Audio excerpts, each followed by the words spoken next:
Hi everyone, तो स्वागत है आपका मेरे इस यूट्यूब चैनल में। आज मैं आप लोगों के लिए टॉप 20 मोस्ट इम्पोर्टेंट क्वेश्चंस लेके आई हूँ, जो कि हिस्ट्री का है। और ये जो हिस्ट्री का जो क्वेश्चंस है ये आपका लुसेंट जीके से है। और ये क्वेश्चंस इतना ज़्यादा इम्पोर्टेंट है कि अगर आप किसी भी कॉम्पिटिटिव लेवल एग्ज़ाम या फिर स्टेट लेवल की तैयारी कर रहे हैं तो उन एग्ज़ाम्स में ये क्वेश्चंस आने का 100% चांस है। मतलब मैं पूरा कॉन्फिडेंस से कह सकती हूँ। लेकिन शर्त ये है कि मेरा जितना भी वीडियो आएगा आपको हर एक वीडियो को कंप्लीट करते जाना है। तो चलो फिर बिना टाइम वेस्ट किए हम स्टार्ट करते हैं। तो हमारे पास सबसे पहला क्वेश्चन है कि ज्योग्राफी की रचना किसने की। ऑप्शन है हेरोडोटस, दूसरा ऑप्शन है मैगस्थनीज, स्ट्रैबो, प्लिनी। तो इसका जो राइट आंसर होगा वो होगा ऑप्शन सी, स्ट्रैबो। नेक्स्ट है कि प्लिनी की पुस्तक का नाम है। ऑप्शन है हिस्ट्रीज, दूसरा ऑप्शन है नेचुरल हिस्टोरिया, जियोग्राफिया या ज्योग्राफी।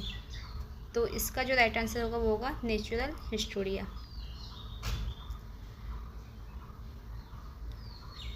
नेक्स्ट है कि पेरिप्लस ऑफ एरिथ्रियन सी की रचना किसने की। ऑप्शन है हेरोडोटस ने, मैगस्थनीज ने, स्ट्रैबो ने और चौथा ऑप्शन है कि अज्ञातनामा लेखक ने। अज्ञातनामा है ना। तो इसका जो राइट आंसर होगा वो होगा ऑप्शन डी, अज्ञातनामा यूनानी लेखक ने। नेक्स्ट है कि फाहियान कहाँ का निवासी था। ऑप्शन है भूटान, दूसरा ऑप्शन है कि अमेरिका, तीसरा है चीन और चौथा है बर्मा। तो फाहियान ये तो चीन का था। नेक्स्ट है कि फाहियान किसके शासनकाल में भारत आया था। ऑप्शन है चंद्रगुप्त प्रथम, दूसरा ऑप्शन है अशोक, तीसरा है हर्षवर्धन और चौथा है चंद्रगुप्त द्वितीय। तो इसका जो राइट आंसर होगा वो होगा ऑप्शन डी, चंद्रगुप्त द्वितीय। नेक्स्ट है कि हर्षवर्धन के समय में कौन सा चीनी यात्री भारत आया था। ऑप्शन है फाहियान, दूसरा ऑप्शन है इत्सिंग, तीसरा है मैगस्थनीज और चौथा है हेनसांग। तो इसका जो राइट आंसर होगा वो होगा option D, Hiuen Tsang. Next question है कि 9वीं सदी में भारत आए अरब यात्री सुलेमान ने किस साम्राज्य को रूमा कहकर संबोधित किया। ऑप्शन है पाल, दूसरा ऑप्शन है प्रतिहार, तीसरा है राष्ट्रकूट और चौथा है सेन। तो इसका जो राइट आंसर होगा वो होगा ऑप्शन नंबर ए, यानी कि पाल। नेक्स्ट है कि अल बिरूनी किसके शासनकाल में इतिहासकार था। ऑप्शन है महमूद गजनवी, दूसरा ऑप्शन है बलबन, तीसरा है अकबर और चौथा है मोहम्मद बिन तुगलक। तो इसका जो राइट आंसर होगा वो होगा महमूद गजनवी। नेक्स्ट क्वेश्चन है कि यात्री इब्न बतूता कहाँ से आया था। ऑप्शन है मोरक्को, फारस, तुर्की, मध्य एशिया। तो इसका जो राइट आंसर होगा वो होगा मोरक्को।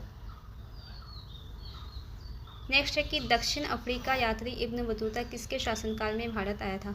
ऑप्शन है कि हुमायूं, दूसरा ऑप्शन है कि अकबर, तीसरा है मोहम्मद बिन तुगलक और चौथा है कि अलाउद्दीन खिलजी। तो इसका जो राइट आंसर होगा वो होगा ऑप्शन सी, मोहम्मद बिन तुगलक। नेक्स्ट है कि फारस के सुल्तान मिर्जा शाहरुख के राजदूत अब्दुल रज्जाक ने किस विजयनगर सम्राट के शासनकाल में विजयनगर की यात्रा की। ऑप्शन है देवराय प्रथम, दूसरा ऑप्शन है देवराय द्वितीय, तीसरा है कृष्ण देवराय और चौथा है सदाशिव राय। तो इसका जो राइट आंसर होगा वो होगा देवराय द्वितीय। नेक्स्ट है कि भारतीय पुरातत्व सर्वेक्षण की स्थापना कब हुई। तो इसका राइट आंसर हम इसको बता देते हैं। इसका जो राइट आंसर है वो होगा 1861 में। नेक्स्ट क्वेश्चन है कि भारतीय पुरातत्व का जनक किसे कहा जाता है। ऑप्शन है कि अलेक्जेंडर कनिंघम, दूसरा है जेम्स प्रिंसेप, तीसरा है जॉन मार्शल और चौथा है मार्टिन व्हीलर। तो इसका जो राइट आंसर होगा वो होगा जॉन मार्शल ने अलेक्जेंडर कनिंघम।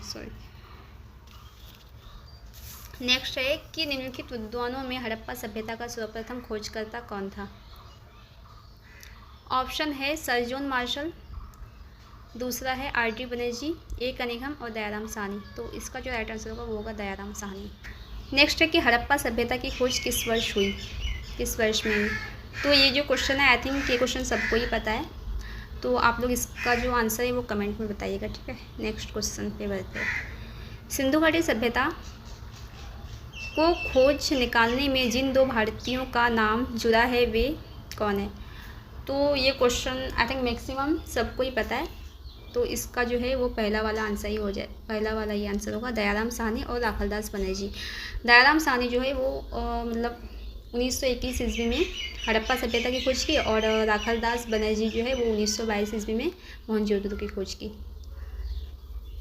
अब क्वेश्चन नंबर 37 है कि हड़प्पा एवं मोहनजोदड़ो की पुरातत्विक खुदाई के प्रभारी थे। ऑप्शन है Lord Macaulay, sir John martial, Lord Clive, और चौथा है कि कर्नल टाड। तो इसका जो राइट आंसर होगा वो होगा option B, sir John Marshall. Next है कि न्यूमिस्मैटिक्स क्या है? ऑप्शन है कि प्राचीन पांडुलिपियों का अध्ययन, दूसरा ऑप्शन है कि सिक्कों व धातुओं का अध्ययन, तीसरा है कि तालपत्रों का अध्ययन, और चौथा है ताम्रपत्रों का अध्ययन। तो इसका जो राइट आंसर होगा वो होगा ऑप्शन बी, यानी कि सिक्कों व धातुओं का अध्ययन।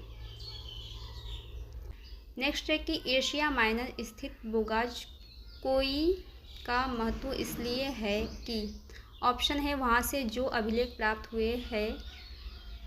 हुए हैं उनमें 4 वैदिक देवताओं इंद्र, वरुण, मित्र व नासत्य का उल्लेख मिलता है। दूसरा ऑप्शन है कि मध्य एशिया व तिब्बत के बीच एक महत्वपूर्ण व्यापारिक केंद्र है। तीसरा है कि वेद के मूल ग्रंथों की रचना यही हुई थी, और चौथा है इनमें से कोई नहीं। तो इसका जो राइट आंसर होगा वो होगा ऑप्शन ए। नेक्स्ट है कि अशोक के शिलालेखों को पढ़ने वाला प्रथम अंग्रेज कौन था? ऑप्शन है जॉन टावर, दूसरा ऑप्शन है हैरी स्मिथ, तीसरा है चार्ल्स मैटकॉफ, और चौथा है जेम्स प्रिंसेप। तो इसका जो राइट आंसर होगा वो होगा ऑप्शन डी होगा, जेम्स प्रिंसेप।